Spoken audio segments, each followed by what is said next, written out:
Je m'appelle Mohamed Bouchlaghem.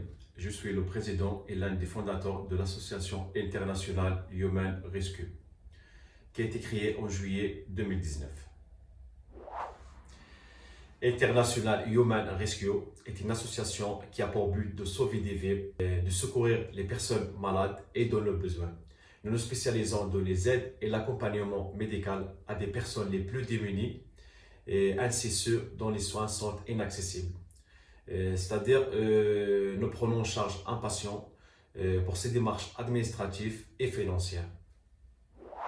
En juin 2019, une jeune fille de 19 ans elle a été atteinte d'un cancer du sang, des leucémies. Son médicament n'existe pas, donc un des personnels de l'hôpital où il a été suivi m'a contacté pour voir si ce médicament est disponible en France. À ce moment-là, je n'avais pas encore créé l'association. Et j'ai donc décidé de le prendre en charge personnellement. J'ai commencé à chercher son médicament et je l'ai trouvé. Et il coûtait 500 euros. Et la jeune fille n'avait pas les moyens de se le procurer, donc j'ai décidé de lui financer. Après, j'ai commencé à collecter chez des amis, de la famille. Alhamdulillah, nous avons réussi à collecter plus que la somme demandée. C'est l'un des facteurs principaux qui m'a poussé à créer l'association EHR. Nous avons réussi à suivre énormément de cas, mais je vais vous prendre un cas qui m'a marqué. Depuis la création de l'association EHR, nous avons continué à suivre la jeune fille pour financer son traitement. Nous avons également contacté un professeur spécialisé dans la maladie du sang à l'hôpital Claude Aurier à Lille. Mais le professeur m'a bien répondu. Mais malheureusement, 2 jours après, la jeune fille elle est décédée. Allah yarhamha. J'étais un peu triste. Quand on prend en charge des patients, c'est comme si c'était nos proches. Nous avons aussi financé des masques de protection contre les UV à des enfants de la Lune d'un montant de 4 000 euros.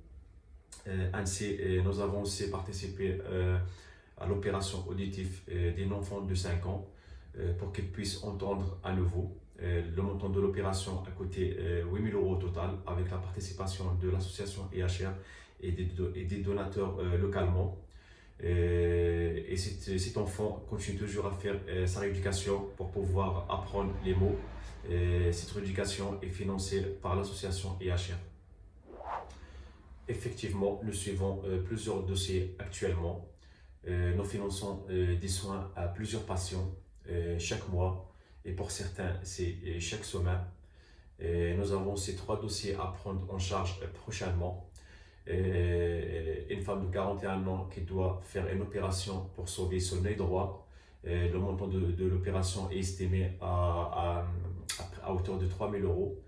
Et un enfant de 9 ans qui doit aussi faire une opération pour installer une prothèse au niveau de la hanche. Le montant de son devis est estimé à 4 000 euros. Et nous avons également un dossier d'un enfant de 24 mois qui doit faire une opération au niveau du cerveau. Pour l'instant, j'ai envoyé son dossier médical à un professeur en neurochirurgie pédiatrique à l'hôpital Roger Salengro pour voir si on peut trouver une solution ici en France. Le professeur m'a bien répondu en me demandant un CD avec des images scanner de l'enfant.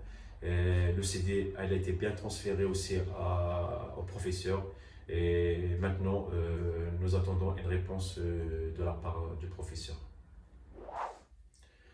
Concernant le financement des traitements, ce sont des dons collectés chez des particuliers, des donateurs fédérés à l'association EHR qui nous soutiennent depuis le début de la création de l'association. Je les remercie beaucoup. Nous aussi, en tant que membres de l'association EHR, nous faisons le maximum pour chaque patient pris en charge. Pour la rémunération, nous sommes 13 membres dans l'association. Nous sommes tous bénévoles, y compris moi, le président. Je suis bénévole dans cette association. Même si ça me prend 4 heures, 5 heures du travail par jour, je suis très content de m'investir auprès de l'humanité.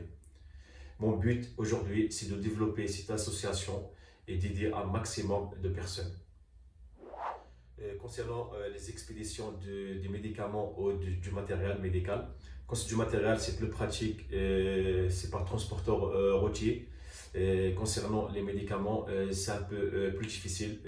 Tout d'abord, nous demandons toujours une ordonnance du médecin ou de l'hôpital. Ensuite, quand c'est des médicaments qu'il faut garder à une température, nous contactons un transitaire ou un professionnel spécialisé dans les envois internationaux. Ou des fois, c'est nos ambassadeurs internationaux qui transportent eux-mêmes le médicament pour le livrer chez le patient. Pendant la crise sanitaire, c'était difficile pour tout le monde et nous aussi pour l'association. Mais alhamdoulilah, nous avons répondu présent. Nous avons collecté 13 000 euros qui a été distribués à près de 500 familles dans le besoin entre le Maroc et l'Algérie. Nous avons aussi développé un grand projet dans la ville de Lille en partenariat avec l'association ACLM de Lille en distribuant près de 500 paniers par jour pendant le confinement. Ce projet nous coûtait à peu près 800 euros par jour. Nous avons aussi apporté du soutien moral au personnel soignant de CHU de Lille et l'hôpital Saint-Vincent en leur apportant des pizzas pour les remercier de leurs efforts et leur mobilisation à faire le maximum pour sauver des patients pendant la crise sanitaire. Concernant les projets en dehors du médical, nous avons aussi réussi à construire une maison à l'étranger pour une famille qui a été expulsée. Le montant de la maison a été estimé à près de 10 000 euros avec la participation de l'association IHR et des donateurs sur place. Ensuite, nous sommes sur un grand projet d'informatique pour démystifier de l'informatique jeunes lillois et aussi de leur apprendre le langage de la programmation. Je tiens à remercier mon équipe qui m'a soutenu depuis le début de la création de l'association, le trésorier, le délégué, notre équipe de communication qui fait un travail formidable sur les réseaux sociaux. Je tiens à remercier aussi mon équipe technique, pareil, qui fait un très bon travail. Aussi d'être présent pour ce projet informatique en apprenant de langage de la programmation à des enfants.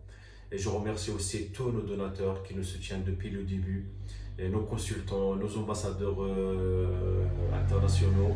Et je tiens aussi à remercier notre équipe médicale qui nous aide beaucoup pour certains dossiers médicaux.